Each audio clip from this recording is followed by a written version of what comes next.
Hello friends, स्वागत है आपका उत्तर प्रदेश सिपाही भर्ती के द्वितीय पाली के क्वेश्चन पेपर के हिंदी सेशन का। जी हाँ साथियों, 28 जनवरी 2019 के प्रीवियस ईयर एग्जाम में आपके ये क्वेश्चन सामने आया था। इस प्रैक्टिस सेट के माध्यम से आप अपनी हिंदी की परख कर सकते हैं। साथ ही आप जान सकते हैं कि यूपी पुलिस का जो हिंदी का लेवल है वह क्या लेवल रहता है।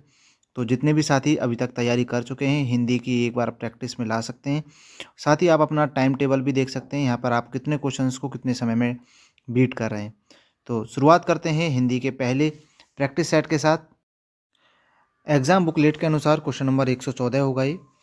निम्नलिखित प्रश्न में 4 विकल्पों में से उस सही विकल्प का चयन करें जो रेखांकित यानी कि अंडरलाइन शब्दों के सही अवयव के भेद हों। अंडरलाइन वाला जो सेंटेंस है पढ़ना है अब हमको। दरवाजे के बाहर कोई खड़ा है। 4 ऑप्शन दिए गए हैं: समुच्चय बोधक अवयव, विस्मयादिक अवयव, संबंध बोधक अवयव और निपात। 4 अवयवों में से सही जवाब होगा ऑप्शन नंबर सी, संबंध बोधक। जी हाँ साथियों, दरवाजे के बाहर कोई खड़ा है, इस सेंटेंस में बाहर शब्द है जो वह संबंध बोधक अवयव है। नेक्स्ट क्वेश्चन 115 है हमारा। निम्नलिखित प्रश्न में 4 विकल्पों में से उस सही विकल्प का चयन करें जो अशुद्ध वाक्य का शुद्ध रूप का सबसे अच्छा विकल्प है। एक सेंटेंस दिया गया है, वाक्य दिया गया है, मैंने गांव जाना है। 4 ऑप्शन दिए गए हैं। ये क्वेश्चन देखने में आसान लगते हैं साथियों, लेकिन ये क्वेश्चन आते हैं और बाकी क्वेश्चन आता है तो इम्पोर्टेंट हो जाता है। इसे हम ये नहीं कहेंगे कि गलती हो जाती है। ऑप्शन नंबर ए है मैं गांव जाना है। ऑप्शन नंबर बी मुझे गांव जाना है। ऑप्शन नंबर सी मेरे को गांव जाना है। ऑप्शन नंबर डी मेरे को गांव जाना है। तो ऑप्शन नंबर बी इसका सही जवाब होगा, मुझे गांव जाना है। ये शुद्ध वाक्य होगा। अब इसी तरह अगले क्वेश्चनों की तरफ चलते हैं। क्वेश्चन नंबर 116 आता है हमारा।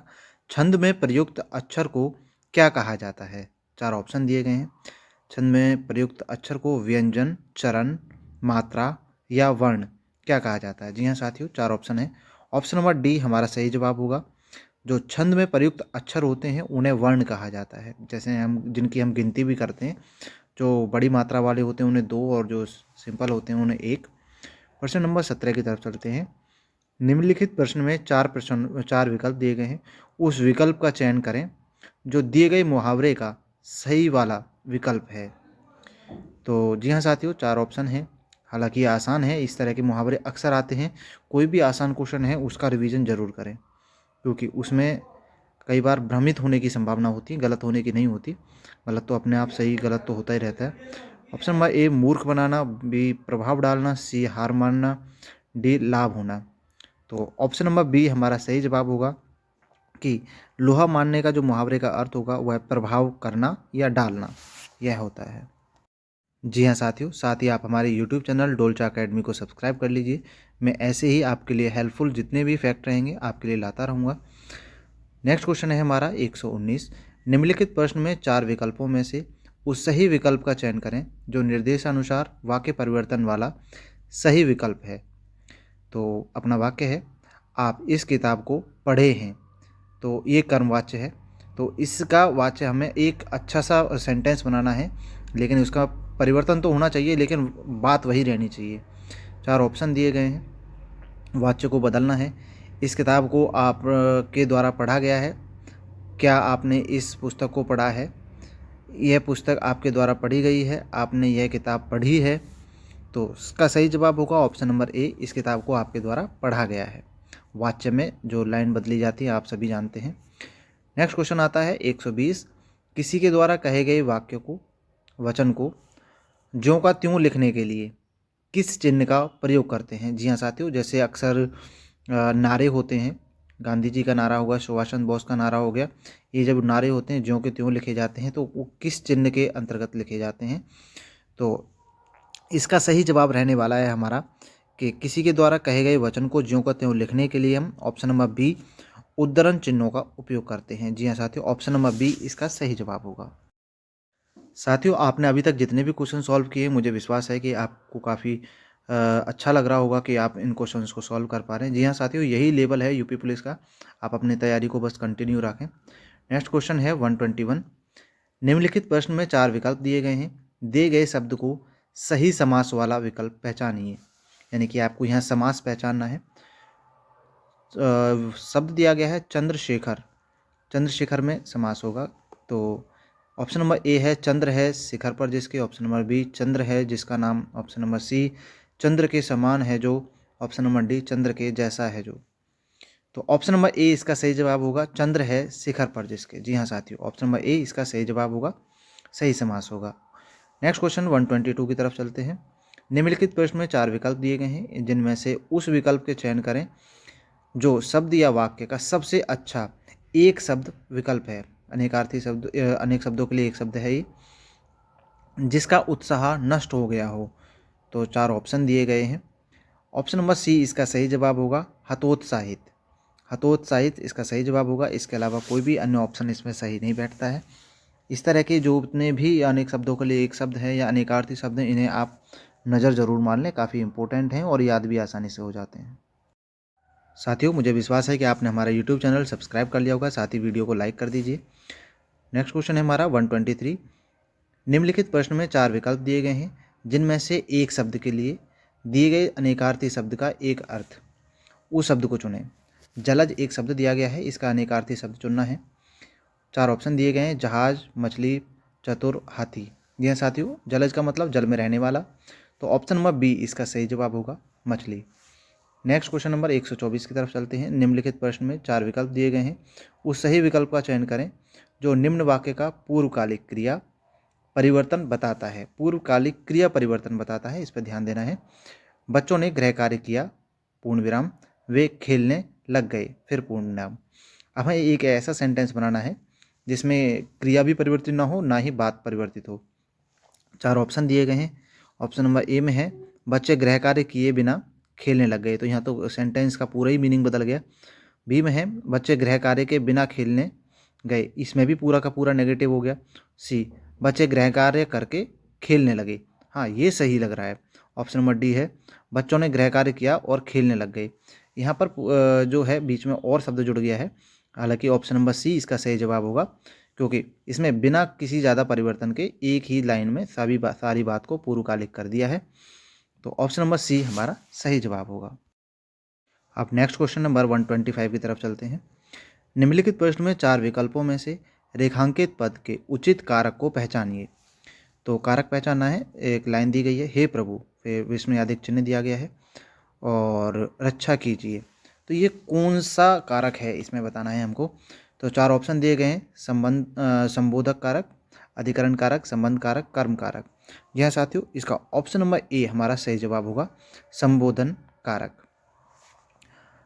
8 कारक होते हैं, इसमें 4 ऑप्शन दिए गए हैं और जो सबसे लास्ट वाला होता है संबोधन कारक, जिसमें किसी को पुकारा जाता है या फिर अपने जो अंदर से अच्छा या बुरा कहा जाता है, मन की फीलिंग्स को व्यक्त किया जाता है, उसके माध्यम से संबोधन कारक को व्यक्त किया जाता है, इस विस्मयादिक चिन्ह के साथ। Next question number 126। निम्नलिखित प्रश्न में 4 विकल्प दिए गए हैं, उस सही विकल्प का चयन करें जो निर्देशानुसार वाक्य परिवर्तन वाला सही विकल्प है। बच्चों ने खेल खेला, यहाँ पर भविष्य काल में हमें एक सेंटेंस परिवर्तित करके बनाना है। 4 ऑप्शन दिए गए हैं, जिनमें पहले से ही एक भविष्य काल में बनाना है। ऑप्शन नंबर ए में दिया गया है, ए, बच्चे खेल खेल चुके। तो ऑप्शन बी है, इसमें खेल चुके हैं जो हम क्रिया से पता लगा सकते हैं, लास्ट के सेंटेंस को पढ़ेंगे, खेल चुके। ऑप्शन नंबर ए में है। ऑप्शन नंबर बी में है, खेल रहे हैं। ऑप्शन नंबर सी में खेल चुके होंगे। ऑप्शन नंबर डी में है, खेल खेलेंगे। तो इससे हमें पता लग रहा है कि भविष्य काल का मतलब यहाँ पर ऑप्शन नंबर डी इसका सही जवाब होगा, खेलेंगे। और ऑप्शन नंबर सी के बारे में अगर आप सोच रहे हैं तो ये संभावना वाला है, खेल चुके होंगे, उसे पता नहीं है बंदे को जो इसके बारे में बात कर रहा है, तो इस संभावना से संबंधित है, जबकि भविष्य काल से संबंधित है। ऑप्शन नंबर डी, बच्चे खेल खेलेंगे। 127 क्वेश्चन नंबर आता है। निम्नलिखित प्रश्न में 4 विकल्प दिए गए हैं, जिनमें से उस विकल्प का चयन करें जो दिए गए शब्द का सही स्त्रीलिंग शब्द है। यानी कि स्त्रीलिंग शब्द है, इसका राजपूत शब्द दिया गया है, इसका सही स्त्रीलिंग शब्द होगा। 4 ऑप्शन दिए गए हैं, राजपूतानी। ऑप्शन नंबर बी में है राजपूताई। ऑप्शन नंबर सी में है राजपूतरीन। ऑप्शन नंबर डी में है राजपूती। तो ऑप्शन नंबर ए हमारा सही जवाब होगा, राजपूतानी। इसका सही राजपूत का सही स्त्रीलिंग शब्द होगा राजपूतानी।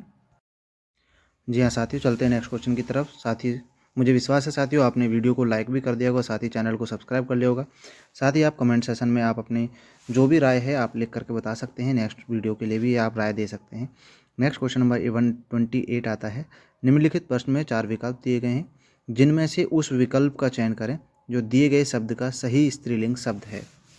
एक शब्द दिया गया है तपस्वी, तपस्वी का सही स्त्रीलिंग शब्द क्या होगा। इस तरह के क्वेश्चंस भी आते हैं, तो आप इस तरह के जो क्वेश्चंस हैं बुक में आप उसका रिवीजन कर लें। Option number A Tapaswini, option number B तपस्विनी, दोनों को लिखने में बहुत अंतर है। ऑप्शन नंबर सी तपस्वीन वीन और ऑप्शन नंबर डी तपस्वी। तो ऑप्शन नंबर ए इसका सही जवाब होगा तपस्विनी। जी हाँ साथियों, ऑप्शन नंबर बी भी लगभग बोलने में ऐसे ही आ रहा है, लेकिन प्रोनाउंसिएट बेशक सेम हो रहा है, लेकिन लिखा हुआ गलत है। नेक्स्ट क्वेश्चन नंबर 129 आता है, नीचे दिए गए शब्द का सही बहुवचन रूप वाला विकल्प पहचानिए। 4 ऑप्शन दिए गए हैं। तलवार शब्द का हमें बहुवचन पहचानना है, तो देखने से ही पता लग रहा है हमें ऑप्शन नंबर ए हमारा सही जवाब होगा तलवारें। नेक्स्ट क्वेश्चन आता है 130, ह्रस्व व दीर्घ इनमें से किसके प्रकार हैं। तो ह्रस्व और दीर्घ प्रकार हैं। जी हाँ साथियों, जब हम वर्णमाला को देखते हैं तो वर्णमाला को दो भेदों में बांटा जाता है, स्वर और व्यंजन, इसके अलावा भी बांटते हैं। लेकिन अगर हम बात कि ह्रस्व और दीर्घ किसके भाग हैं, तो स्वर के, जो स्वर यानी वोवल्स होते हैं, वोवल्स को 2 भागों में बांटा गया, ह्रस्व और दीर्घ। ह्रस्व का अर्थ जैसा कि आप जानते हैं जो वर्ण बोलने में कम समय लें उन्हें ह्रस्व स्वर कहते हैं, और जो दीर्घ स्वर जो वर्ण बोलने में अधिक समय लें उन्हें दीर्घ स्वर कहा जाता है। जैसे अ, जो छोटा आ है वो ह्रस्व होगा, बड़ा आ है वह दीर्घ स्वर होगा। नेक्स्ट क्वेश्चन आता है हमारा 131, इनमें से कौन सा ऊष्म व्यंजन होगा। जी हाँ साथियों, जिस तरह से स्वर को 2 हिस्सों में बांटा गया, ह्रस्व स्वर और दीर्घ स्वर, उसी तरह से व्यंजन को भी कई हिस्सों में बांटा गया है। और ये ऊष्म व्यंजन के बारे में पूछा गया है, ये बोलने के प्रोनाउंसिएट करने के तरीके से बांटा गया है। 4 ऑप्शन दिए गए हैं, य प श ट। तो ऑप्शन नंबर सी इसमें सही जवाब होगा सैसलजम। जी हाँ साथियों, एक जानकारी के लिए याद रखने के लिए बात बता दूं कि तीनों जो सा होते हैं स श श, ये ऊष्म व्यंजन ताल वाले ही होते हैं, साथ में जो है हलकारा होता है वह भी ऊष्म व्यंजन ही है। नेक्स्ट 132 की तरफ चलते हैं। 132 है, दी गई जोड़ियों में से कौन सी जोड़ी सही संज्ञा या उससे बनने वाले विशेषण शब्द की है। संज्ञा और विशेषण के बारे में पूछा गया है इसमें। तो पक्ष पाक्षिक, प्रेम प्यार, सुख दुख, स्वर्ण सोना। तो इससे संज्ञा पक्ष संज्ञा हो सकती है, प्रेम शायद ही संज्ञा हो, प्रेम कोई संज्ञा नहीं होती, प्रेम प्यार एक ही मतलब होता है। तो ऑप्शन नंबर ए इसका सही जवाब होगा पक्ष और पाक्षिक। पक्ष एक संज्ञा है, जबकि पाक्षिक एक विशेषण है, किसी की विशेषता बताता है। पाक्षिक मतलब आधा, जैसे कि 15 दिन वाला, 1 महीने का आधा दिन, 1 महीने का आधा यानी कि 15 दिन, इस तरह से। नेक्स्ट है 133 क्वेश्चन नंबर, सर्वनाम वाले वाक्यों में लिंग का पता कैसे चलता है। जो सर्वनाम वाले होते हैं, जैसे वह खाता है, वह जाता है, वह पीता है, तो इस तरह के जो सेंटेंस होते हैं, यानी कि वह से जो शुरू होते हैं या फिर सर्वनाम से शुरू होते हैं, तो जैसा कि हमने बोलने पर ही पता लग रहा है, खाता है, खाती है, तो यानी कि क्या है, क्रिया है, क्रिया से ही पता लगता है हमें कि वह स्त्रीलिंग है या पुल्लिंग है। तो ऑप्शन नंबर ए इसका सही जवाब होगा। जी हाँ साथियों, अब तक आपने सभी क्वेश्चंस को काफ़ी एंजॉय किया होगा। अलग अलग तरह के आपको क्वेश्चंस देखने के लिए मिल रहे होंगे। जी हाँ साथियों, ऐसे ही क्वेश्चन आते हैं हर पार्ट से, हर सेशन से एक एक क्वेश्चन तो कम से कम बन ही रहा है, 1 से 2 क्वेश्चन। नेक्स्ट क्वेश्चन 134 है, जायसी द्वारा रचित प्रसिद्ध रचना कौन सी है। 4 ऑप्शन दिए गए हैं। जी हाँ साथियों, मलिक मोहम्मद जायसी की सबसे प्रसिद्ध पुस्तक है पद्मावत, और इनके द्वारा रचित है ये, और तो ऑप्शन नंबर ए इसका सही जवाब होगा।